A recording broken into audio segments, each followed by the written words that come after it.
Hi, I'm Ashton Taylor, and this is my second informative speech on abortion. By the end of my speech, the audience will understand the opposing positions on abortion of Kreeft and Warren and some arguments used in support of each. There are two prominent perspectives on abortion that have caused discussion and debate over time. The first of these two perspectives is pro-life, which states that abortion is morally impermissible in almost all certain circumstances, and this position is supported by Peter Kreeft. The second position is pro-choice, which states that abortion is morally permissible in almost all instances, and it is the responsibility of the mother to decide whether or not to continue to carry and birth her child. This position is supported by Marianne Warren. The Center for Disease Control defines legal induced abortion as an intervention performed by a licensed clinical physician that is intended to terminate an ongoing pregnancy. There is much debate in the United States over whether this type of procedure should be legal, as many U.S. citizens are pro-life or pro-choice. There is a particularly even split as seen in research done by the Pew Research Center, which has done many studies on abortion in the United States. This graph shows the demographics from 1995 to 2018, and it has remained particularly steady. In 2018, it shows that 58% of American citizens believe that abortion should be legal in all or most cases, and about 37% believe that it should be illegal in all or most cases. There are also some differences in demographics. While men and women and different races are pretty steady, there's a large difference among level of education, where the higher levels of education tend to be more pro-choice. There's also differences among religion, whereas those who are unaffiliated are typically pro-choice, and those who are affiliated are more likely to be pro-life. Then there is also the difference in political parties, whereas Republicans tend to be more pro-life, Democrats tend to be more pro-choice, although of course this is subject to individual opinion and viewpoints. Peter Kreeft wrote a book called The Unaborted Socrates, in which he discusses abortion with a doctor, a philosopher, and a psychologist. They discuss each aspect that defines human life and human rights, and form a definitive conservative viewpoint that he believes overrides all others, and that states that all fetuses have the right to life, and therefore have the right to not be aborted. Marianne Warren, on the other hand, states that fetuses are not human beings and do not have the right to life until they have all the attributes of persons. She therefore also believes that abortion is permissible. I will explain the key arguments for each perspective, and it'll be up to you to determine which of these is more effectual. What makes us people?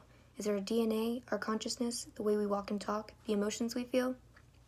The no shooting in the bushes argument contends that although we may not know what defines us as persons, and therefore do not know what defines a fetus as a person, we should not take the risk.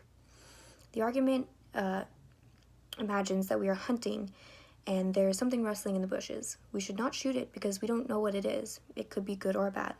Similarly, we do not know if a fetus is a person, so we should not kill it, for it may be a person. Therefore, for us to make an educated judgment on whether abortion should be legal or is morally permissible, we must first form a definition of personhood to determine if a fetus is a person and therefore has human rights and the right to not be aborted. Peter Kreeft, a philosopher with viewpoints that are typical of pro-life, would use the genetic definition of personhood to state that a person is defined by their human genetic code. By this definition, a sperm and an egg are not persons, but a zygote, an embryo, a fetus, and an infant are all persons. Peter Kreeft then says that it is morally impermissible to intentionally kill an innocent human being, and a fetus is an innocent human being, therefore it is wrong to abort a fetus. However, there is a problem with this definition because human being is being defined both morally as a person and genetically as a being with human genetic code. Therefore, this argument must be altered to state that a being is defined by more than the human genetic code, but that a being is one that has the intrinsic potential capacity for higher mental functioning. By this definition, adult human beings, infants, toddlers, those in comas and deep sleep, all having human genetic code and human nature, are human beings. It excludes eggs and sperm while maintaining that a zygote is a human being because it has the potential for higher mental functioning. Therefore, a zygote is a person and has the right to life, and anyone with a right to life has the right to not be killed. Therefore, it is morally impermissible to abort a fetus. It is still up for debate, however, whether fetuses are truly persons with a right to life, as will be seen in Marianne Warren for pro-choice. Marianne Warren, a pro-choice abortion thinker, says that one is only a person when they meet the 5 attributes of personhood. These 5 attributes are consciousness, the ability to reason, self-motivated activity, the capacity for communication, and self-awareness.